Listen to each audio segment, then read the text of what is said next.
So that leads me to a question that I didn't think I would ask. Are you a planner then? Or have you learned through life's journey that maybe you don't need to plan because it'll just bring you to where you go? I'm curious. No, non-planner. Non-planner. No, right? I've like go with the flow, like wherever the road is leading you to. Yes? No. You're not a planner. You're No. No. I don't know if I told you this story. I think I was telling your husband. I was 30 years old, and I was with a friend, and we were staying out all night. And he goes, I want to go home. It was like 4 or 5 o'clock in the morning. I said, I'm not going home. I said, I'm staying out. So he goes, Johnny, he goes, we're 30 years old. He goes, we can't continue to do this. He goes, what are we going to do with our lives? So I looked at him. What? That's deep for 4 o'clock in the morning. Yeah, and but drunk, I guess that's and drunk. Well, that's when you get deep, I guess. Yeah. So he says, the deepest. He goes, what are we can't be doing this. What are we going to do with our lives? I said, something will happen. So he looks at me, he goes, that's your answer about the future? Something will happen? And I said, nope, wait a minute. Something will happen to me.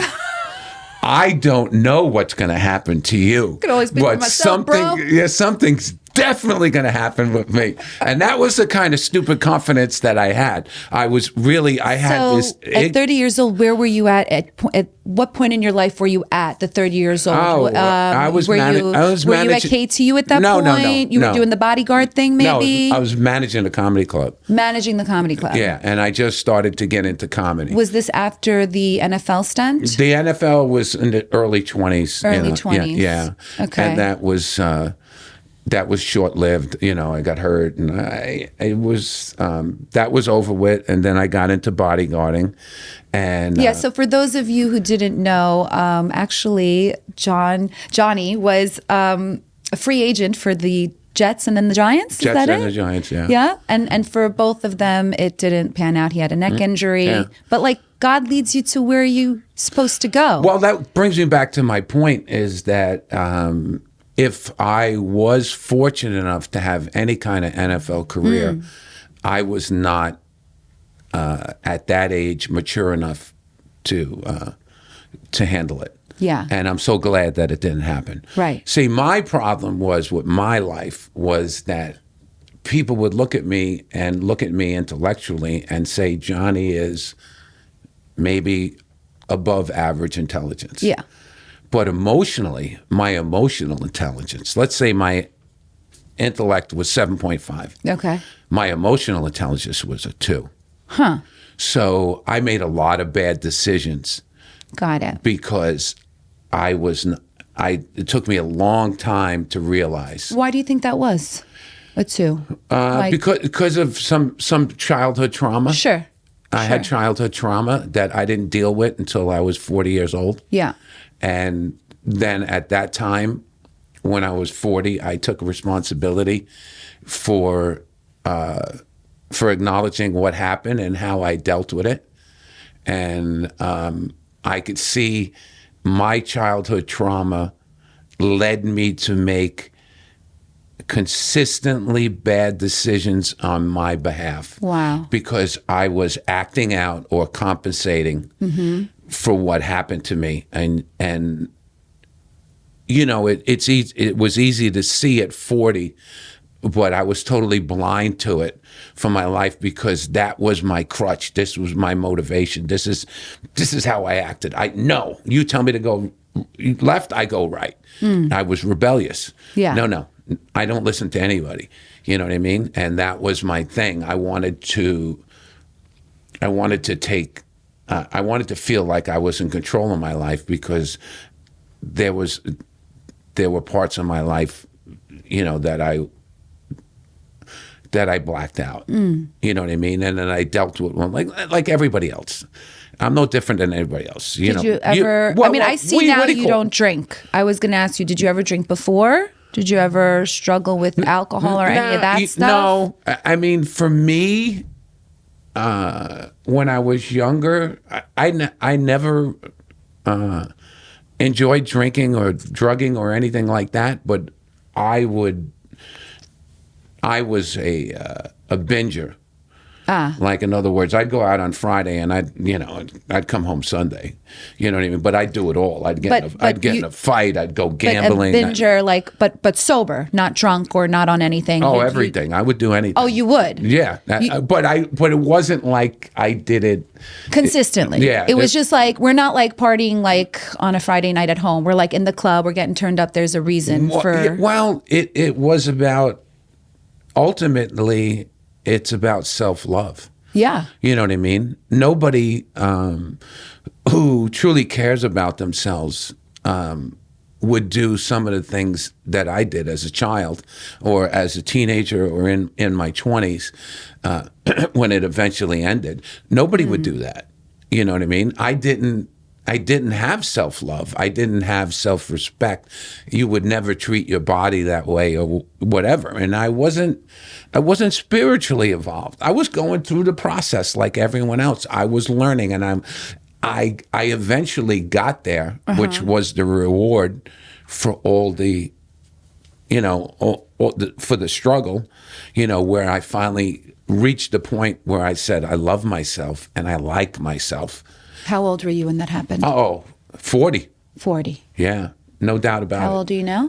I'll be 70 in September. God bless. Yeah. Great. Oh, thank you. That's I'll be 49 next month. My wife's going to be 50. So we got to plan something. I was going to ask you to help me. Of course I will. I will be front and center, Johnny. She deserves something special. Oh my God. I'm the hostess with the mostest, yo. She's going to be 50, so I'm very excited. I love that you have this love for her, because you know what I was going to ask you when you said I have the emotional capacity, like back then it was a level 2.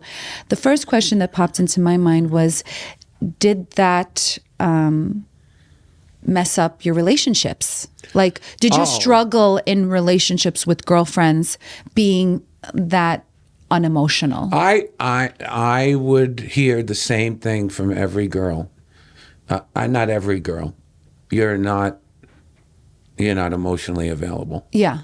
And I would like go back, like when we'd be out at dinner and the girl goes, "You're a great guy, John, but you're just not emotionally available." And I would say, "What do you mean?" Yeah.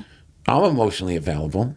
And I wasn't, because there really wasn't a relationship that I had that I couldn't walk away from. So I always say, if you go to a player and tell him he's a player, everyone's a player till they meet the right one. Yeah. I feel like there's always going to be that one person that makes you snap out of it. Yeah. And of course, like you had said in some of your stand-up bits that you got married later in life. Yeah, sure. So like I feel like you were able to sow your wild oats, Johnny. Well, it wasn't so much about sowing my wild oats. You know what I mean? But you did get a lot of girls, though. Well, I mean, you were Goumba Johnny, dude, in the 90s, up in the scores, honey. Don't tell me they not throwing that punani at you. No, what happened was... Okay. My mother used It's okay, you could say it. It's my, okay. My mother used to say to me, my mother used to watch me, and, she used to say, my siblings were married with children and I wasn't. And you were the oldest, right? I was the firstborn. That's in a lot Italian of. That's family. a lot of stress. Oh my God! A lot of stress. Showing up every Easter. Yeah, because it may not be Turkish, but all those cultures are very similar. Yeah. Johnny boy, what do you? When you get married, I got this girl for you. Oh, everybody's got a girl. I feel like when you're single, the only criteria you need to set someone else is that they're single. Oh my God, you're single? I know someone else that's single. Let me set you up. Well, I do a joke in my act. When I was in my 40s, people would. I was at the radio station. Yeah. People were constantly trying to introduce me to people. And as you get older, they would say, "Look, this girl's really, really nice. She lives here. She's just recently divorced. She has 2 kids, right?" And I would say, "Well, I mean, is she a nice person?" I said, "Man, I might be willing to meet her or whatever, so on and so forth." Then, as I got very close to 50, people would say to me, I know this woman. She's very, very nice. She has 3 grandkids. Oh, and I'm my like, okay, God. out. I'm not looking to become Oh, my Carnation God. Instant Grandpa. Talk about a I don't want to be a. cockblock. Sorry. I said I can handle stepfather, but step Right. grandfather. Yeah. No. So fortunately, I met my wife, and my mom would tell me, she would say, Johnny boy, one day you're going to meet somebody, and she's going to have a key for every one of your locks. And then I met my wife, and I remember saying to myself, because we got married 14 weeks later, and I just... I got to hear that story after that, but yes. I remember just looking at my wife and saying, and just like we were maybe 10 weeks into it, and I wasn't upset. And I was like, how does this woman get over every friggin' wall that I put up? And it was annoying. I'm like, I can't. Women could be deemed no, annoying. but I'm just like, she was the best way. She was the one. I'm know. like saying to myself, I can't. Yes, I can't. I get it. I'm looking at her. I'm like saying, I can't stop this bitch. She's got me. You know what I mean? All the walls came crumbling down. There were no walls. Like, there were no walls for her. Oh, there were no walls for her. There were no walls. They weren't even up. Oh my God! No, there were no walls for her, and that is the most romantic thing I think I've ever heard. I don't know about that. And people need to write a song. No walls up for her. Yeah, maybe. That is so beautiful. But oh my God! How'd you meet? I have to know how you meet. But tell me. I was performing, and she was in the audience in a comedy club in Long Island called Governors. And we love Governors behind Tri-County. I just couldn't take my eyes off her. Wow. Yeah, she was Who was stunning. she there with? She was there with 3 other friends, and here's the weird part. Girls, guys, all girls. Okay, good. Her girlfriend got free tickets, so she only came because she got a free ticket. That's Kismet. Yeah.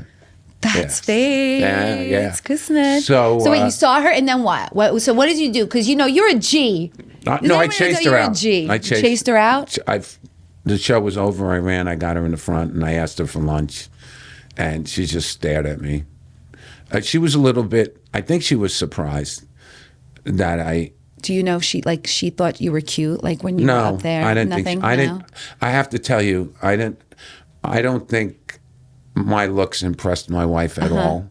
I mean, I you don't know, know. I'm being honest. Because I was like, wow. You got a cute smile. You funny. That go a long way these days. I don't know, but they. Did you make her laugh? No, I didn't. The first couple of dates were Yo, I have to say, your woman a boss. She a boss. I know. You could tell she a boss. Babe, honey, she carry boss energy. Yeah, well, first couple of dates were, I'm going to be polite and say they were unsuccessful.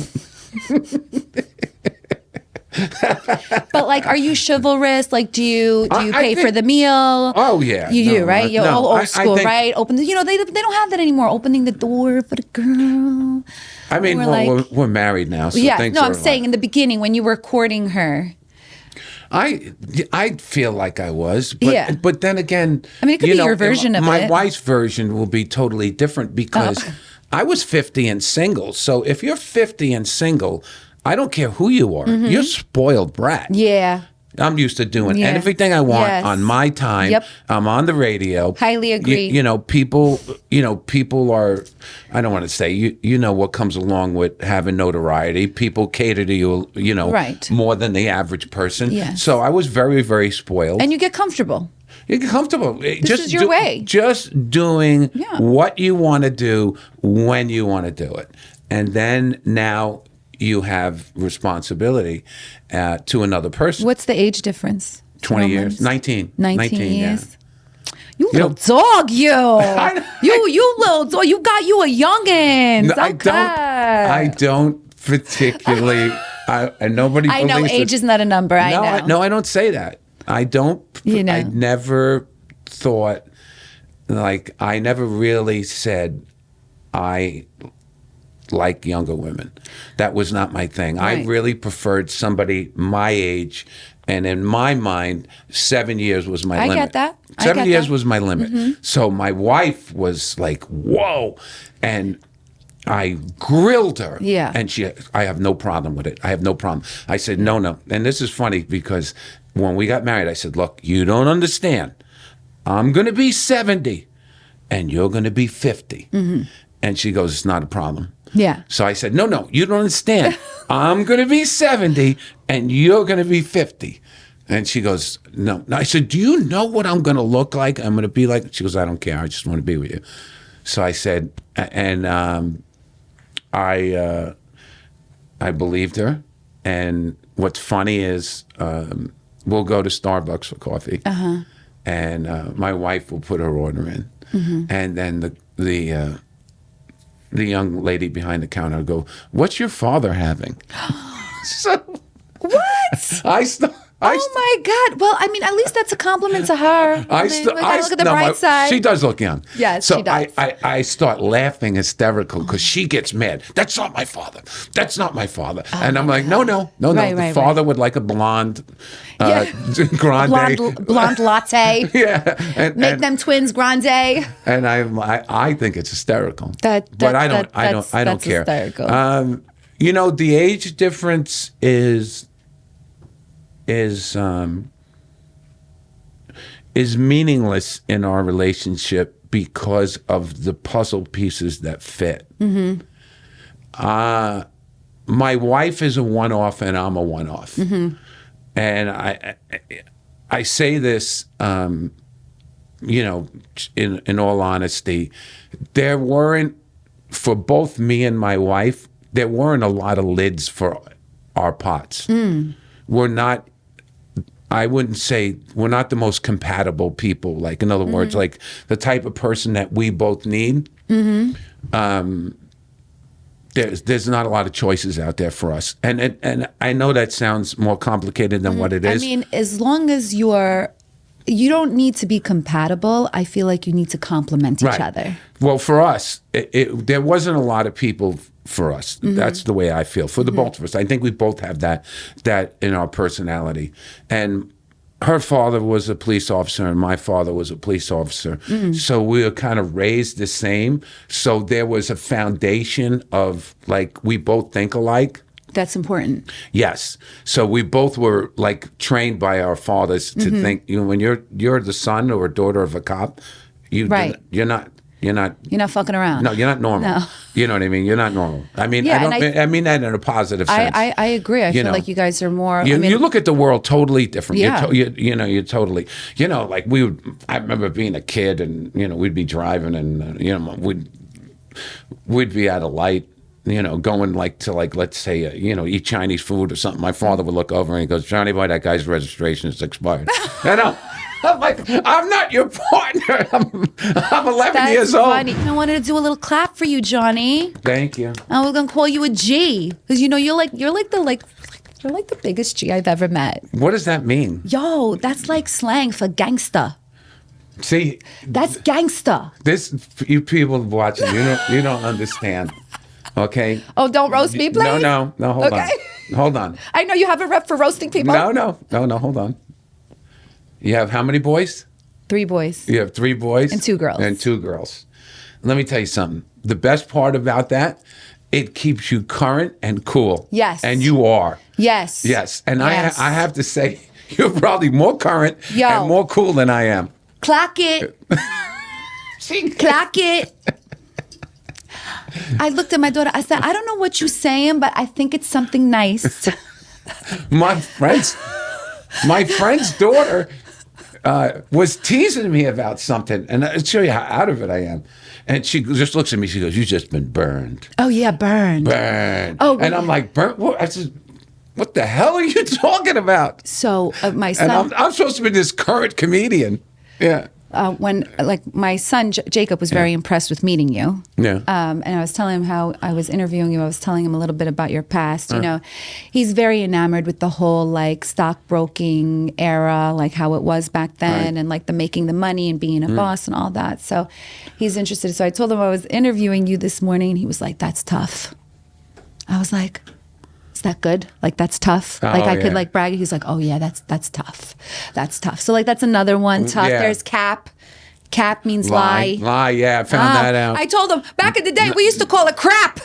No cap. No cap, right? Yeah. No cap. So sometimes they do Yeah, like but a every little- generation has their thing. I mean, I say dude, like I say dude a lot I too. say profusely, like way too much dude. When Like, I was growing say up, it they all used the to say time. groovy.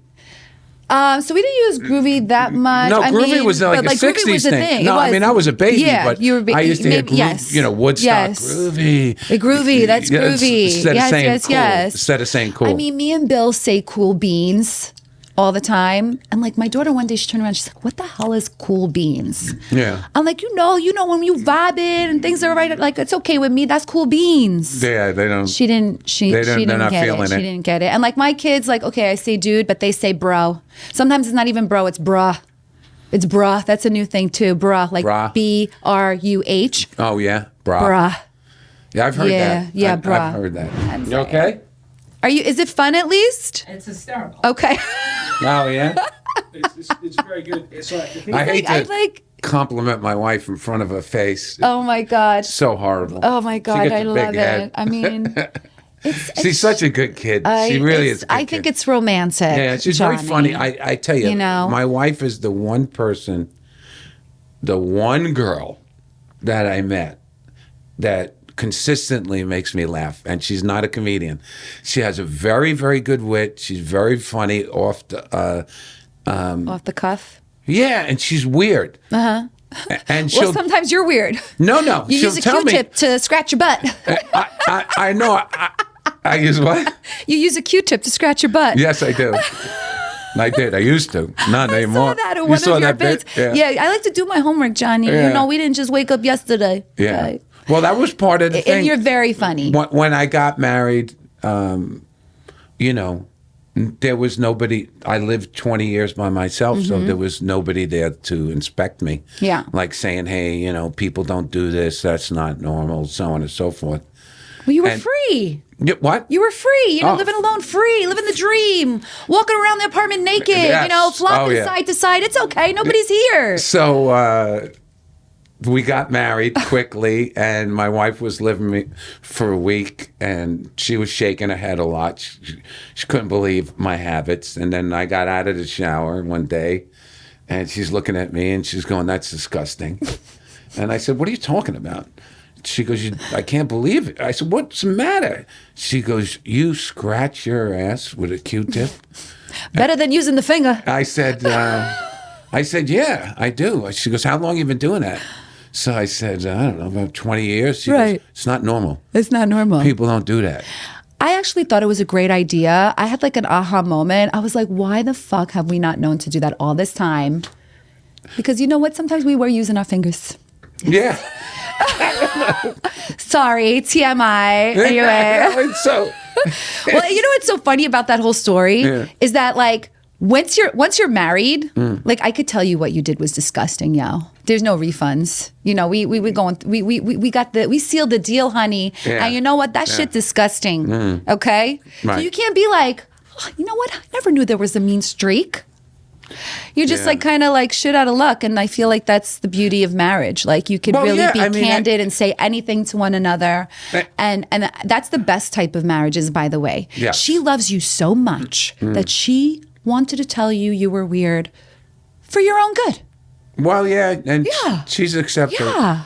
Hey, look, we have everybody You don't want to throws. scratch your butt in a gym and then be all over TMZ with the Q-tips. No, I don't. Yeah, I your don't- fingers are you much know better. what? And let's look at the big picture. Maybe I'm onto something.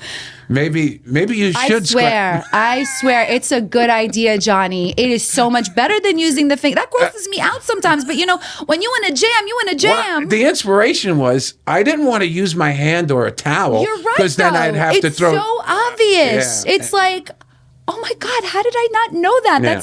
That's like the best idea, actually. Yeah. I've heard some people use a toothbrush. I don't think it's a toothbrush that they use. I didn't know. Sidebar. Oh, you mean have a designated like toothbrush? maybe. Yeah, I've heard that. Or someone will do it and then do it for someone else. I hope you don't get them mixed up. Yeah, because then that would be horrible. Oh my God. And then there could be something up your butt and then you'd have a trip to the ER. But that's one thing that every couple deals with. You know, you grow up in a household and what's normal in your household is not necessarily normal in another household. And something as simple as, and I thought about this when I came over your house. We didn't have to take off our shoes when we came in the house. Was that okay? You don't hate me for it, do you? No. You don't think my house is a germ-infested house, do you? No. We wash the floors every day if it makes you feel better. No. I grew up the same way. And I even though it's probably the proper thing to do, I always thought it was rude. Border, not rude. It's a bad word. It's what's the word? You're right. It's not rude please don't think you're rude if you do that because you're right. You're right. Ultimately, you should take off your shoes. Should. But pain in the ass. Yeah, it's a pain in the ass. Take off your shoes. It's like, I mean, sometimes people are come like they have an outfit. Yeah. Now listen, if it was like people that I'm more comfortable with and we just had a snowstorm and my driveway is filled with that snow. Sure. I get that. Washing that snow off my floors. So I was getting this problem where like we were washing and it was leaving streaks. Salt. This salt leaves streaks. It's really hard to get that salt off. So sometimes like if we just had a snowstorm and it's an intimate group and it's like my tribe. Yeah. I mean, this was the first time you guys are coming over. You may not want to show me your feet. Well, I'll tell you. You might have a hole in your sock. No. I'll tell you one thing. I thought it through. I made sure I had a good pair of socks on. See, there you go. I said, what if I can't wear these socks because they're really cheap and it's disgusting. I said, I don't. It's so funny. I'm going to tell you something people don't know about me. Everybody has that one thing they won't spend money on. You know what I mean? Yes. That they're cheap with. And for me, it's socks. I will not spend money on socks. I don't know why. My underwear, money's no object. Yeah. My T-shirts, money's no object. Yeah. Sneakers, some things, but I'm the same way. Socks, I'm the same way. I despise. I don't want to pay $50 for socks. Yes, mine is a stapler. I refuse to go to some of these big office stores and spend like double digits on a stapler when I can go to the dollar store and get one. No. I'm sorry. Like, it's a stapler. If it's a stapler that I need for a tree or something, okay, I'll splurge. Yeah. But, like, I don't like finding something that I can find in a major store. You mean like basically office supplies? Yeah. I like when we go back to school shopping, like, we hit the dollar store first. Yeah. Like, I love the dollar store. I grew up on the dollar store. To me, like, the dollar store was heaven. And you get a lot of bang for your buck in the dollar store, honey. What's funny about the dollar store is nothing is $1 anymore. That's true. That's true. I bought 2 things in the dollar store was $9. Of inflation. I mean, I went to Five Below the other day and I bought some Legos that were $10. I'm like, this is not Five Below. Five Below, right? I went to the dollar store and I bought 3 things. And I'll never forget, it came out to $12. Yeah. It came out to $12.30. Okay. I'll never forget the figure. So I said to the girl behind the counter, I said, they should put an S on the dollar sign. You're right. It's dollar store. Yes. Right? And she just looks at me and she goes, what are you, a comedian? So I said, well, now that you mention it. You did, and then what'd she say? No, I didn't say anything. So you didn't say anything. That's funny. That's funny. But I just said, apparently not a very good one. Bottom line, moral of the story, always wear good socks just in case somebody asks you to take off your socks. Well, if you're going over somebody's house you like, wear good socks. Wear good socks. Yeah. And that's okay if it's from the dollar store, as long as they ain't got no holes in it or maybe not black at the bottom. I get my socks on Amazon. Me too. I get everything on Amazon and the dollar store and the mall, wherever I see fit. I like to go to Marshall's and like TJ Maxx a lot. I'm a TJ Maxx guy. I like the socks there too. Like you can get the good socks over there. I'm a TJ Maxx guy. Love TJ Maxx. I'll get like every now and then I'll be able to score like either like a good baseball hat. I collect baseball hats. I have like 100. Oh, yeah. I haven't seen you wear one yet. I mean, I saw you on stage and then you came to my house and no. No, and it didn't do anything to your hairline. I always thought that people who wore baseball caps for a long period of time would That's have what. like. That's They do that's say the. that. That is the. That is the thought. I don't know if that's true. Don't that cancel if you me for don't, it. if you don't want to go bald, don't wear Yeah. a baseball hat. Well, it didn't work on you. No, well, I mean, I got lucky. I'm just happy. Or maybe that's a myth. Or maybe that could just happen to some people depending on their hair consistency. I don't know. We can go on and on. Hey, look, I never just keep thought that I talking. would reach this age and I would still be able to do a lot of the things that I want to do. Amen. I got blessed. Genetically, my mother's family had tremendous genes. You're tall, which is great for a guy. The Polish side. Yeah. Yeah, and they Yeah. were all, and And your eyes are like a light, like a hazel, right? Brownish hazel. Yeah. What do you call my mother and my father were a little bit of a comedy team.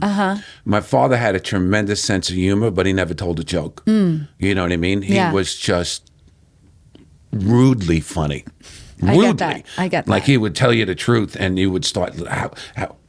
I can't tell you how many times, my siblings would say to my father, "I can't believe you said that to the guy's face. What's Yeah. the matter with you?" Yeah. Right? But he was a cop, so Right. he was used to So my mother would go to me, Johnny boy.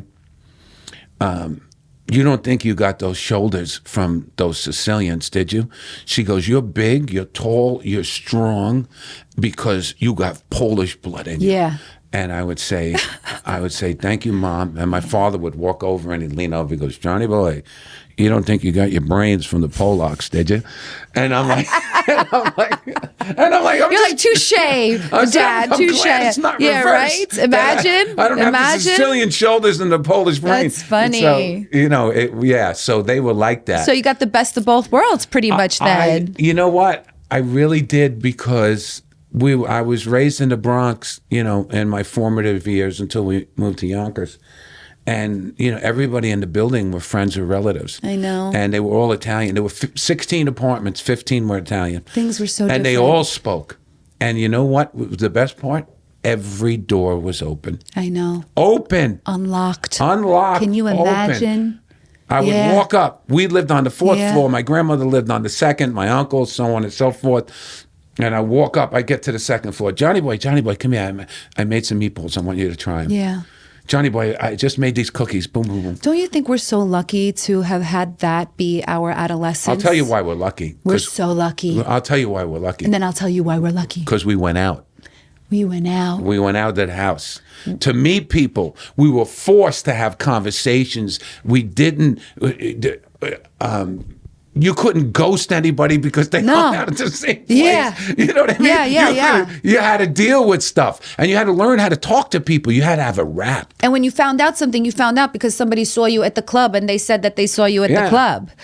No cameras. No cameras. No cameras, dude. Nothing. No. Nothing. I mean, all my friends say, God, if they had cameras when we were younger. I sometimes go on YouTube and I'll put like Sound Factory because Yeah. sometimes it's like I want to remember because I partied so much. When we were Yeah. growing up, the party scene was, oh my God, our kids don't know what they're missing. We You were out want to three talk about about nights. If you didn't go out 3 nights a week, you were a loser. I would leave a club in the city at 6, 7 in the morning, Right. go home, and then wake up and then go to the jewelry store during the day. Right. Like we did that. Right.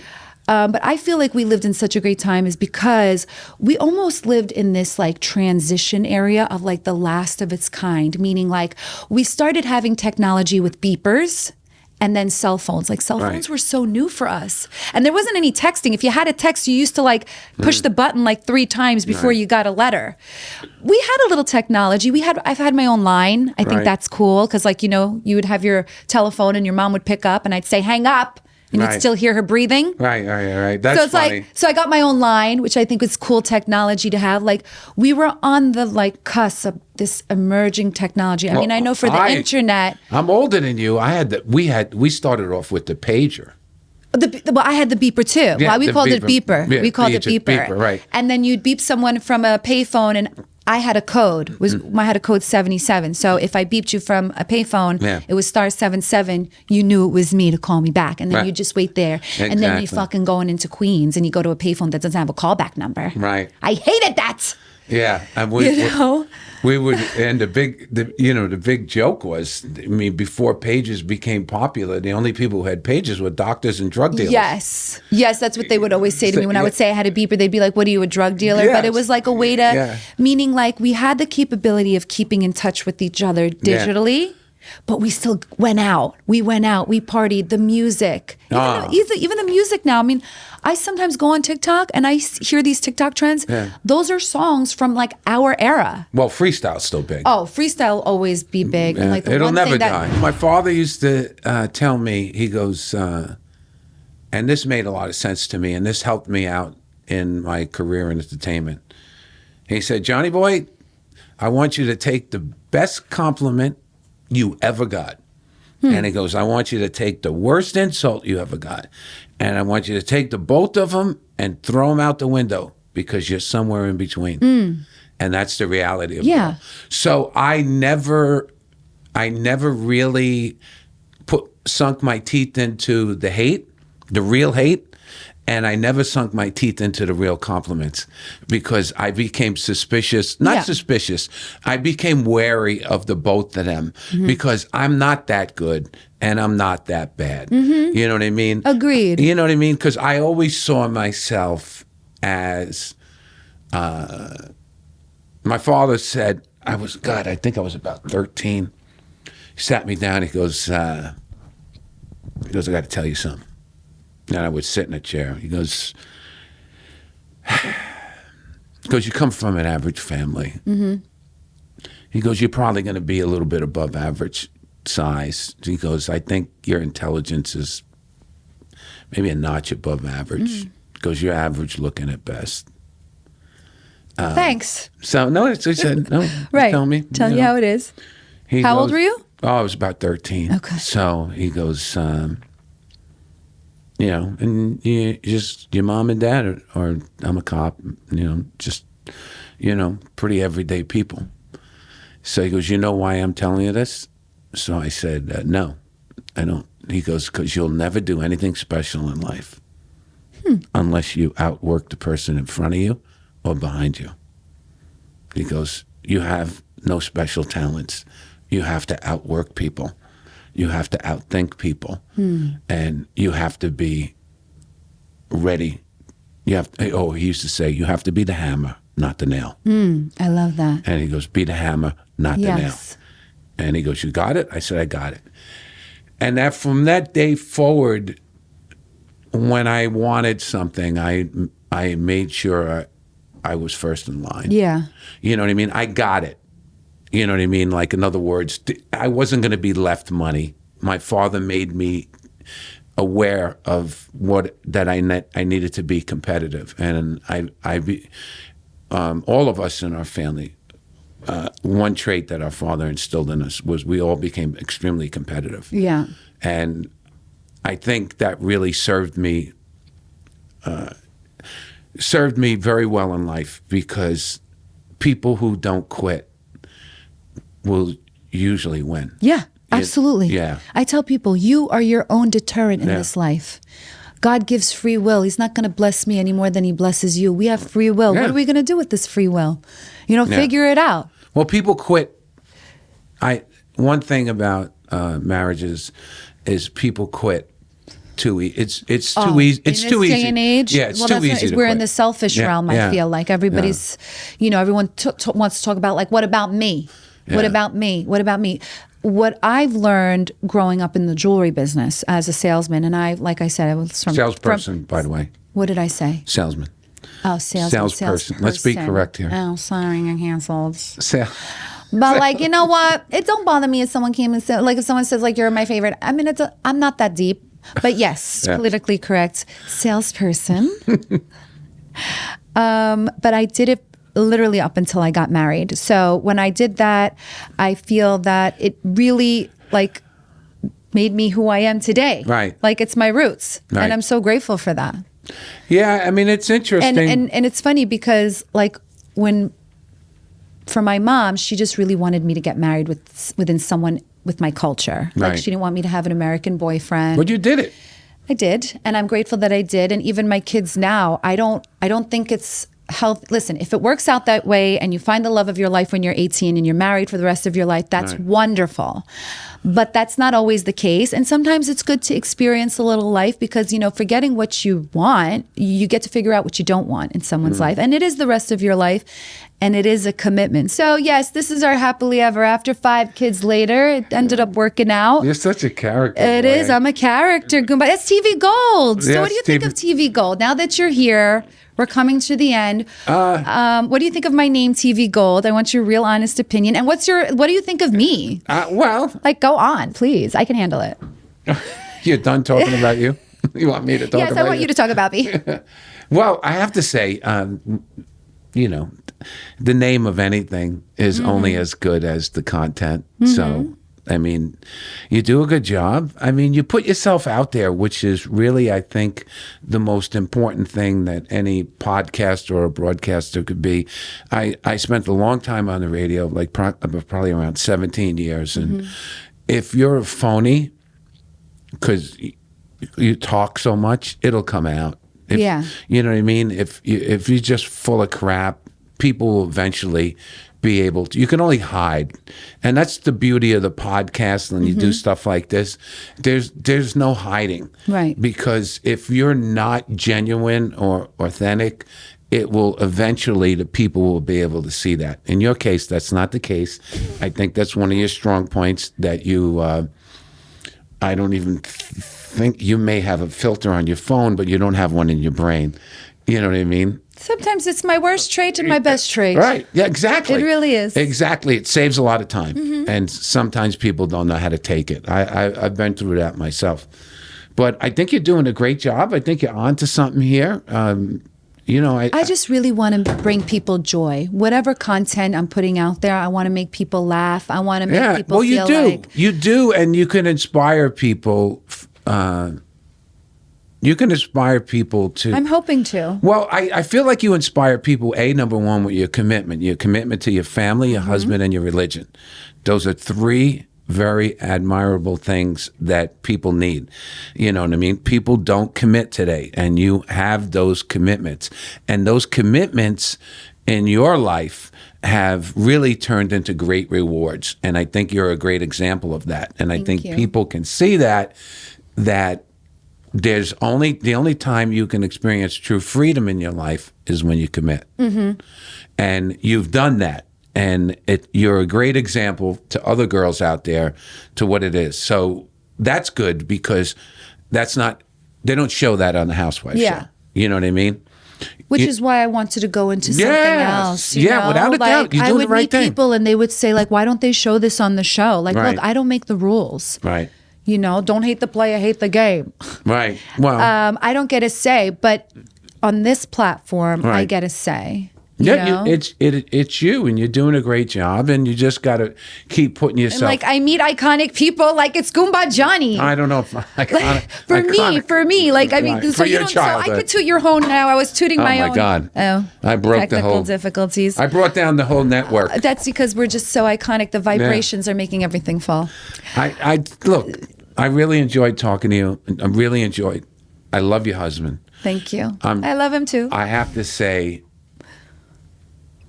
I don't want to say surprised because he's a doctor, but I was a little taken about how smart he is. He's brilliant. Brilliant, beyond. And he knows history. Yeah, he's a big history buff. About anything. And what I thought was so kind about him is that he's so smart, and that when I'd ask him a question, he would dummy it down so I understand it. Yes. And I'm like, this guy... he's got to be smart. He picked me. He's talking to me, and he's talking to me in a language, and I'm like, man... This guy's so smart, he realizes I'm a dummy. So he's talking to me. He's really great at reading the room. Yeah, he's great. He's just a great person. Him and I hit it off right away. Yeah, he told me. And I will tell you that I got brownie points for introducing him to you because initially I didn't know if he was going to be able to come with me that night to the comedy club. That was great. He was telling me he was going to get out of work late, and I was like, well, if you don't come, then I'm just going to go like me and Michelle. But if you you do come, then maybe I could tell Teresa and Louis to come because they're giving us 4 tickets, or maybe I'll just buy the tickets when I ended up buying them anyway. So I'm glad he was able to come. Like the whole night after that, he was like, "That was Goumba Johnny," and I'm like, oh my God, like, I don't know, this is all my fault. Like, it was so great that I was able to do that for him because I love when I could do things for Bill. Like, I feel like he does so much for me, my life, my family. Like, and I could do something on this journey that's positive because, you know, the Housewives haven't been so positive, not necessarily against him, but he's gotten negativity because of me. And he'll come to me and he'll be like, you know, you don't even need that. Yeah, you don't need to do it. He's like, you know, you don't need them for the money. You don't, you know, you're letting them exploit you and do all that and making you seem a different way. I think that all this stuff is going to lead That's what I'm saying. I'm like, it was a stepping stone to where you're going. That's what I'm saying. And I'm really grateful. I'm going to make a prediction. I see you almost as a stepping stone to like maybe a host of an entertainment channel. I think you'd be great at that.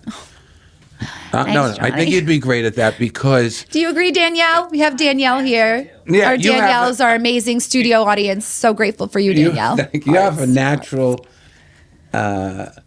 you're a natural host. You're a born host. And you're very welcoming. And I think you would do a really good job if they put you in front of the camera to deliver like entertainment news or something along those lines in a very positive way. Mm-hmm. You know what I mean?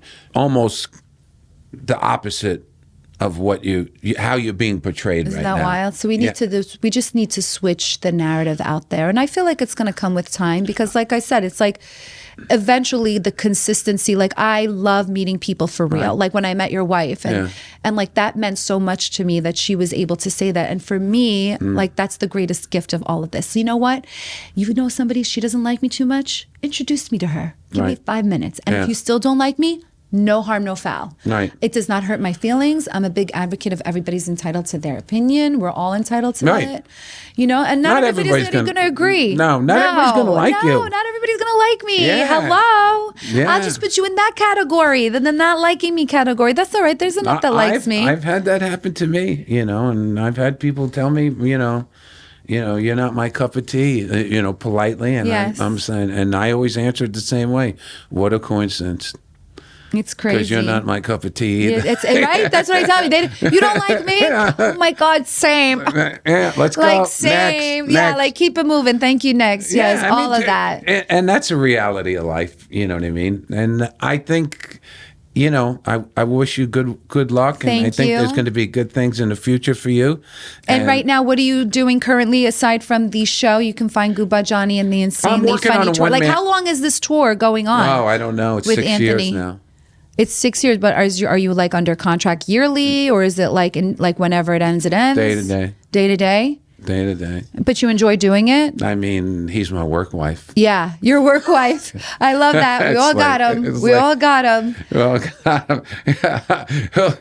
If you talk to Anthony and say, "What do you think about Johnny?" He goes, "Oh my God, he's a handful." Oh my God, that's funny. And if you talk to me and you say, "What do you think about Anthony?" Oh my God. Yeah, what do you think about Anthony? That's a good question. No, and people will say, "Oh my God," I'll say, "Oh my God, he's a handful." He's a handful. And then you ask Anthony, "You thinking about getting rid of Johnny? What are you, crazy?" And I would say the same thing. Yeah, you know, of course. You don't want to work with Anthony? What are you, crazy? But like, it's the relationship becomes so intertwined. I mean, we've been in over 40 states. But you get along, so that's so important. No, more importantly than getting along, there's respect. Oh, absolutely. Yeah. Yes, but respect. There's a deep professional respect. Yeah. That we have for each other, and we work together hand in hand, and we consult each other. And if he says something to me about what I'm doing on stage, I stop, and vice versa. Yeah, and we talk, and it's very, very important. That is like probably one of the top tiers of what it's like for us to work together, because. You know, we could listen to the audience, but I watch him. Absolutely. I watch him every show. I listen or watch, and I hear his act, and he knows. You know what I mean? He tells me, like when I'm performing, Anthony will listen to me. He'll tell everybody in the back room, "Shut up! I got to listen to Johnny." And then somebody will say to him, "Well, you see him every night for 6 years." He goes, "No, you don't understand. I'm listening to the audience because now I know what works when I go up there. What he's getting the laughs at, he's doing the family stuff. I'm going up there, I'm doing my family stuff. Wow. He's doing the Italian stuff, Yeah. and that's getting kills. I'm going to go up there and be heavy with the Italian stuff or the wife stuff, Yeah. or whatever it may be. You know what I mean? And you know, there's a lot of synchronicity there. That's good that you guys can take constructive criticism from each other and then just modify going forward. Like, I think that's a key to a very healthy relationship. Yeah. So, like, what are you working on next? That's not the... Well, I'll close with this. With Anthony. You're doing a one-man show? One-man show for myself about my life from, you know, my childhood to, you know, till I became... Until I was 40, until I really, really had a self-realization about who I am and where, you know, where I stand in the world, you know. You've been writing that? No, No, not yet? No. That's going to be your next project? No. I tried to write. I wrote a book in 2010. Right. Yeah. How to make your own family, Yeah, how to- mafia family. Yeah, it's a comedic. I told you I did my homework. It's a comedic hand guide on how to Yes. start your own mafia family. So I wrote a book, and then I started to write something about my life. And what happened was, I put pen to paper, and I said, I can't do that. It's going to be a lie, because the real painful stuff I wouldn't put down. Right. So I had a kid that worked for me, and he became a segment producer at NBC, and he's a really talented person, and he has a very good camera, and I rented out a studio in New Jersey, and I did 5 different sessions. Wow. And I recorded my life from 0 to 10, 10 to 20, 30 to 20 to 30, 30 to 40. And you were authentically real and candid, or? I got 7.5 hours of tape that we're going to whittle down to a 90-minute one-man show. So as the advantages, as I'm being filmed, Smart. Very smart. He would say, "Why did that happen? What made you do that?" And then I would touch on something. And because I got this from Chaz Palminteri, because I was, you know, he was asking me about the one-man show, and I told him I was having difficulty with it. I said, because there's a lot of pain involved in this. And he just told me point blank, "Johnny, if you don't tell them the bad stuff, they'll never understand the decisions you made and how you got there. If you just go out there and tell them, I did this, I did that, I did that, I did this, they're going to judge you. Yeah. But if they know that this happened to me at this age and this happened to me at that age, and then I started to make these decisions, and people will look back and say, well, that's what happens to you when you go through this." And you know, in other words, the whole metamorphosis of my life, becoming a healthy adult. Sure. You understand what I'm saying? Well, it's therapeutic also. Yes. So, and then people would maybe see value in. My only hesitation with because I agree with you, like, you know, sometimes there are the things that are the craziest traumas that I would never even make public, but it's like, that's the stuff that's TV gold, right? Like the stuff that you wouldn't really talk about. My only concern with that is, like, let's say the other people that are involved. So sometimes you tell your truth because it's part of your story, but that's involving other people that may be offended that you're either sharing it or like they're just going to think that you betrayed them, ambushed them. And it's like, for me, I'm going to write my memoir, I think, when I'm really like old and everybody around me is dead, so they can't complain. They can't yell at me about what I included in the book. Sorry, had to be honest, wanted TV gold. Well, There's Anyway, that. thank you for having so me. I have a little gift for you before What do you you have? go. So in my vetting you out, I was like, I didn't expect. did you a ever gift. get a gift? No, This no. is it's a sentimental gift. Right. So I know when you came to my house the other day, I told you how one of my great uncles is a saint. Yes, yes. And I went to the Vatican on October 19th Yes. to witness the canonization of my great uncle, Saint Ignatius Maloyan, who's a new saint in the Catholic Church. So congrats. What an honor. When I was there, I bought a lot of rosary beads, and I had one of the bishops of the Armenian Church bless them, and I have one pair left. Oh, thank you. And so these What an are honor. rosary beads Thank you. that were blessed. You can open and look at it. Oh. They were blessed inside the Vatican by an Armenian Oh, they're bishop beautiful. that belongs Thank to you. the. I'm honored. I figured, you know what? It's my last pair. I saw that, I looked that you go to church every morning. Yeah, every day. Yeah. Every day. You Yeah. go to church every day. Yeah. And I like that you said that it has nothing to do with your relationship of the church, but your relationship with God. Yeah. And You I have think to have that's a what you have relationship to with Christ. have with something bigger than you, dude. Yeah. He's out there. Someone's out there Yeah. looking for out for us. And here's the thing, and I'll close with this for Yeah. anybody that is struggling with religion right now. I understand no matter what church, no matter whether you're Muslim, Jewish, Catholic, Right. or whatever it is, there are enough excuses in every religion not to go to services. And you have to get away from that. And I battled with that a long time. I would say the church is this and their church is that and so on and so forth. You have to have a relationship with God. And that is Amen. the most important thing. And the church will serve you in that extent. It doesn't mean that it doesn't mean that you're going against your principles by going to church because you don't agree what they do. Forget about that. If you don't have a relationship with your God, no matter who it is, you're not going to take the right steps in life. It's impossible to do it without God. And anybody who thinks that they can is seriously fooling themselves. I didn't have a come to Jesus moment. It wasn't like that. It's just that, you reach a certain point in your life and you realize that everything's a lot easier when you put it in God's hands. And I'll just leave you with that. Amen. Amen to that. Thank you Nice so much seeing you, kiddo. for being here. Thank you to Danielle, who is our amazing studio audience, who's been here for so long. And what about this guy? And Dan, the man behind the scenes, the man putting all this together, and of course me and my wonderful guests. And Thank you. until next time, everybody, this is TV Gold. Bye now.